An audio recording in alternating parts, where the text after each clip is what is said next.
So welcome to the fabulous Siobhan. Let's see your jumper. And you to say something so we can hear you. It's fabulous. So this is Sandra with Siobhan. This is our Friday afternoon where we're chatting about all things to do with getting control over alcohol. So Siobhan, what I was mentioning to you earlier, something I think it's great to have a conversation about is we always talk about alcohol being sneaky, right? And one of the ways it's sneaky is when we drink a lot regularly, we start to tell ourselves that it doesn't have that big an effect on us because we've got, wait for it, high tolerance, right? Yeah. So like when you think back when you were stuck, was that something you used to say to yourself? Oh yeah, I had hollow legs. I could go forever.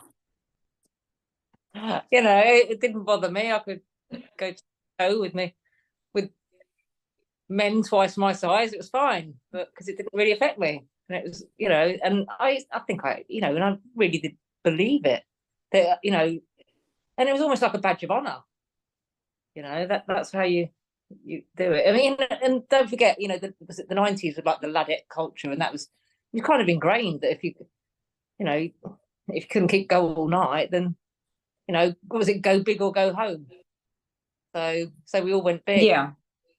And said it didn't affect us, and we were fine the next morning when we really weren't, but we told ourselves that we believed it.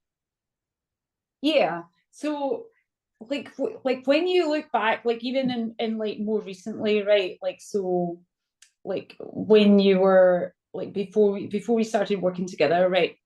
Like the next, like if you like you regularly drank like a bottle of wine roughly? Yeah, right. A couple of days. So did you find yourself saying to yourself, well, it's not that bad because I've got high tolerance, so it's not affecting me the same way?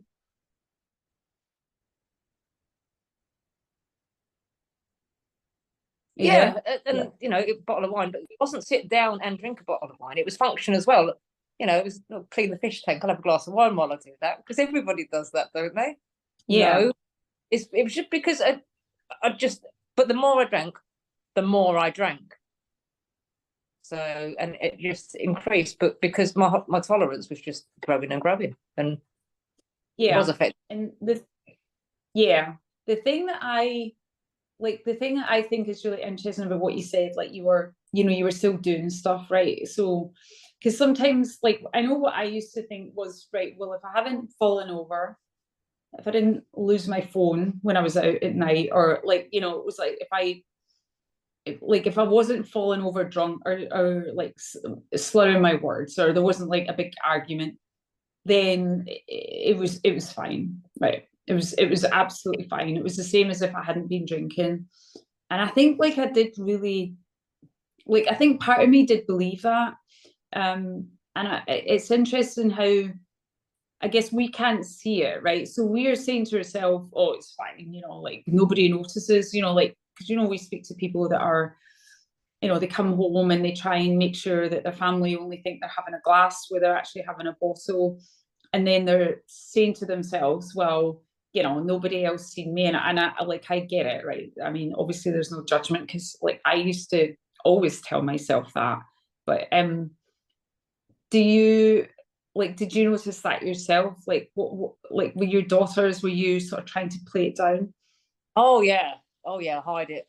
And it was just the glass, and and it was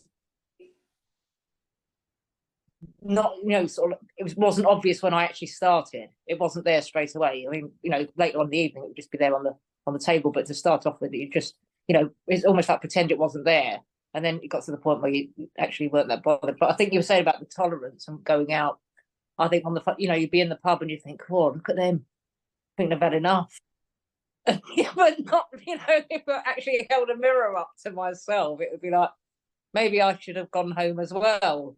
But you look at others, and it's other people's problem. You don't actually see it in yourself. But yeah, the tolerance just grew, and one bottle, start the next bottle. see how far we can get with that. So Yeah, and I like that thing about looking at other people. I can remember like at a Christmas party, and there'd be so many Christmas nights out where I would get really drunk and make like a real fool of myself. But I remember one party where there was like one guy and he was getting like, I mean, he was getting carried out by like two people. Like one person had his arms and the other person had his legs, and getting put into an Uber because he was like so drunk. And I can remember like looking at him, right, and feeling two things, right? One was like I knew this guy and he was a nice guy, and I immediately sort of played it forward for him the way, you know, the way that you describe. I immediately thought that is going to be horrible. It was a Friday night. It's going to be horrible for him waking up on Monday, right? And then the second thing I remember thinking was, wow, I'm not that bad. Like it just, I was like, you know, I thought that's that. Like in my head, that's too much, right? But having a bottle of wine at the night out, then coming home and drinking more, that was okay because I didn't get carried out. So we can always find somebody that's worse. yeah, yeah, it's true. But that was it. The night didn't end when you got home in the taxi. That was what it was for me. I mean, I drank less on a night out, but I'd come home and I would make up for it because that's what I just did. And you know, we learn that that's the alcohol talking to us. That you know, you have one and it just, you know, it creates the craving for more and for more. Hence the build up and the build up of the tolerance. So and that's how it works. But it's learning that. But looking back, it was yeah, it was definitely hollow legs. That's how I used to convince myself at the time. So Yeah, and I think that thing about like when I like thought that it didn't affect me as much because like there's so many ways. Like I used to be like, well, you know, I still I still went to work, like I'd still go to the gym, I'd still go to yoga. You know, I could sit and list all the ways like everyone else drank the same amount, you know, it was a night out. And well, of course I drank a lot because it was a day I was celebrating, it was a day I was commiserating or whatever. And like there was loads and loads of things that I was able to say. And I think the thing that I think is interesting is that it's not until you've not drank for a while that you actually realize like how much a grip that it had. yeah, I mean, you know, Saturdays and you know, you've got things to do, housey things, and various errands to run and things like that. Thank goodness my girls didn't take up ballet. You know, I didn't have an 8 o'clock in the morning Saturday ballet class to take them to or something like that. But you know, do. But I used to convince myself I'm all right, and I'd get up, and it'd be almost like, in spite of feeling dreadful, I'd get up and I'd power on, and I'd do all the things I had to do, and then you know the following, you know, I'd get up for work, and I would, you know, and it power through, and feeling pretty rubbish. But then when having the break, stopping, it was having drank for so, you know, for so long. You know, I didn't realise how good feeling good was. You know, so when it sort of like have a break and it was like, crikey, this is what mornings are like. This is how good it actually feels when you don't drink. And it's, you know, and that became a new, not an addiction, but that was my better choice. And so that's, you know, obviously you want to feel good. And it's almost like, you know, if you got ill and you couldn't drink, but we still did anyway, but you get ill, you think, actually feel a little bit better in yourself because you didn't have the alcohol swimming around making you feel dreadful as well.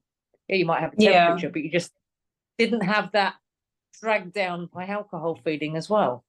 But so And then yeah, then you sort of saved up, you're like, well, I deserve a drink, I'm feeling better. yeah, exactly. I'm feeling so much better now. I'm going to make myself feel dreadful again. But yeah. Like in the thing about the tolerance as well that I think is interesting is that, you know, when I think about like socializing at work or like, you know, like just being working in a like a big organization, I would automatically surround myself with the other people that drank a lot as well. And so I was like, well, you know, it hasn't like everyone's doing it, hasn't really affected me. And it wasn't until like I stopped drinking that I realized that actually like there were other people that weren't drinking that amount, but also like in work that it was affecting me, you know, like if you can chat to other after a night out, it's like, oh, how are you feeling? Yeah, I'm feeling really bad as well. And you're like, yeah, we're all the same, right? And it's like, no, we're all the same and it's normal and it's not a big deal.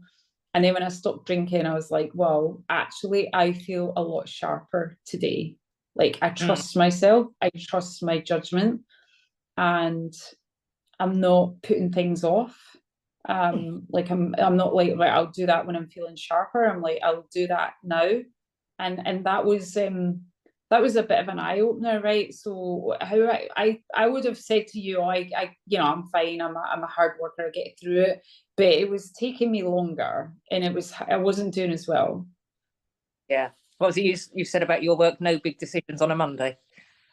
That's right. Yeah. Yeah. I mean, I remember I used to go in or like after on a Friday, if Thursday was a big night out, and I would say to myself, right, don't, you know, and I was like a senior manager, right? But I'd be like, right, don't make any big decisions. Don't you know, don't sort of make any big changes to like one of the spreadsheets and then sometimes I would say, don't draw any attention to yourself, right? So Yeah. I would I would be in and I would think, just you're fine, just keep a low profile. Yeah, that I mean, work night out wasn't something that I've ever had to endure or enjoy. I don't know which way around it's supposed to be, but anyway, it's not something Bit of we really did. both. Only really Christmas time or something like that. You know, Christmas night out or something. But I look around and think, crikey, they don't really drink that much. They're all a bit of a dull bunch. But like you say, going into work, and it really was that don't draw any attention to yourself. You know, you're sitting there just like head down and just get through the day, you know, and just and plow through and but feeling pretty grim and just not actually wanting to engage in conversation. But now, I mean, crikey, the sharpness is just back. It's, you know, I'm on it, you know, juggling various bits and pieces and keeping all of the balls in the air all of the time, which is great, because before it'd be like, right, okay, you know, don't do too many things and don't take on something else. And if someone asks you to do something, just make your excuses and just sort of get that little package of work off your desk before actually attempting to take on more. And now it's not a problem. Just, you know, bring it on. And it's great. And but it's not just the work, everything. It's the personal side of things. It's the wit and the sharpness and the humor, and it's the sharpness and the clearness and the clarity and just seeing things clearly without a fog.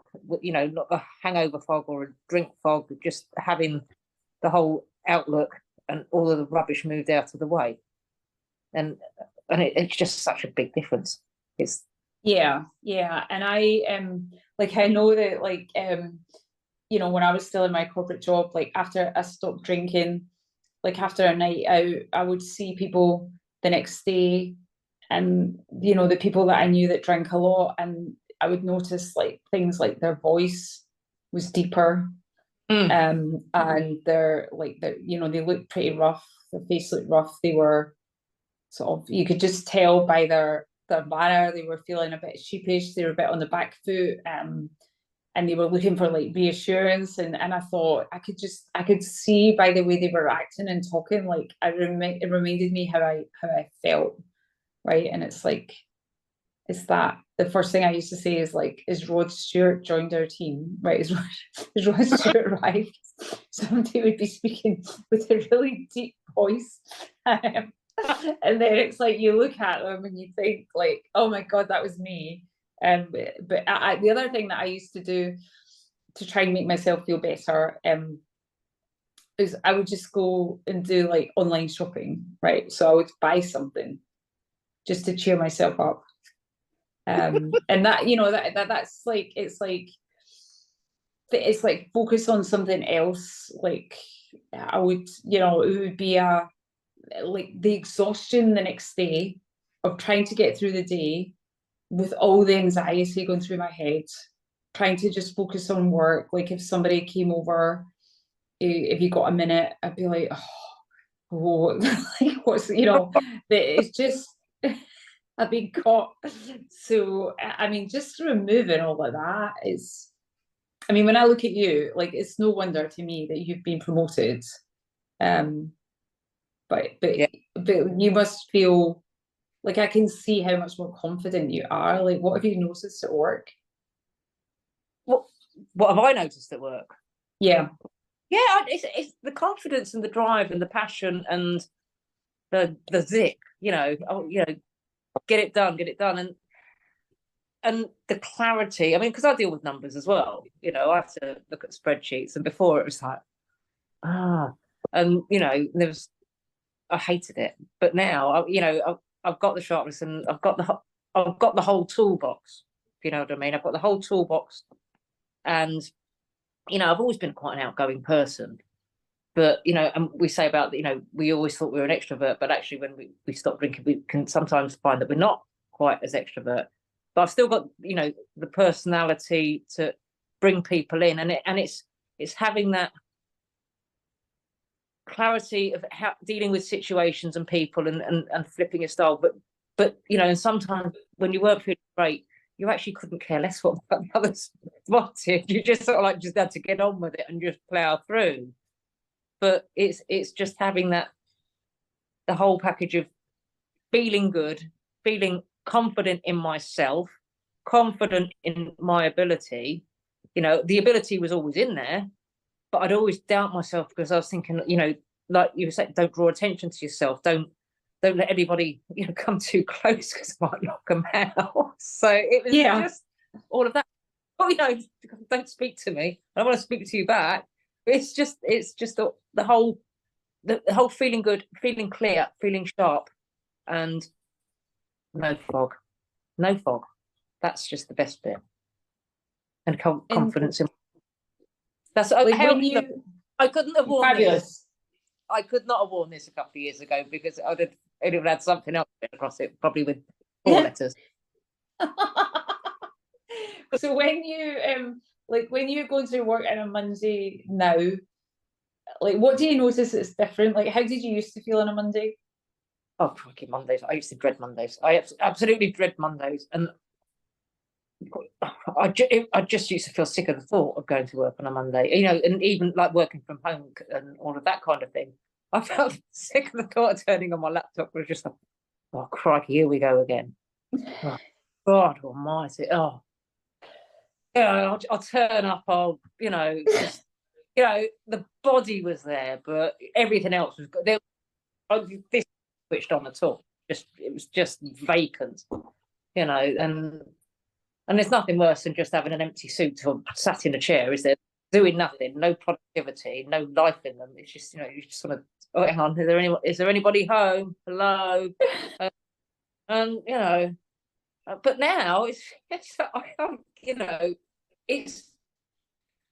every day's a good day. That's the difference. It doesn't matter whether it's Monday, going to work, it's great. Weekends are great. Tuesday, midweek Wednesday, it's neither one thing nor the other. But it's just feeling good when you wake up. It's just it's not a challenge. Every day I used to wake up and it was almost like a battle. Just like, what crap's going to come my way today? Just leave me alone. But no, not now. It's just a huge shift. I think you might have noticed a huge shift in the last 18 months now, Sandra. Absolutely. Yeah. That's fantastic. It feels good. I might get a new jumper. Yeah. I think we just need a feeling fabulous. Super fabulous. I don't know. And I have to ask you, is your Friday treat now, is it still a Magnum? Yeah. Well, I can have a Magnum whenever I choose now, Sandra. I can take it or leave. Take it. Yeah. And I'm not talking, everything in moderation, including moderation. So, but no, I don't, I don't moderate the Magnum. I just don't always feel the need. But I'll have whatever I fancy. But yeah, there is an Indian takeaway on the cards tonight, you see. So, and which would probably be followed by, I don't know, maybe a Magnum. I don't know. Oh, fantastic. Well, Siobhan, thank you for catching up. All right. I'll post in the group and we'll be asking people to if they've got any questions, but love your shares. Cheers. See you later. Bye. Thanks very much. See ya.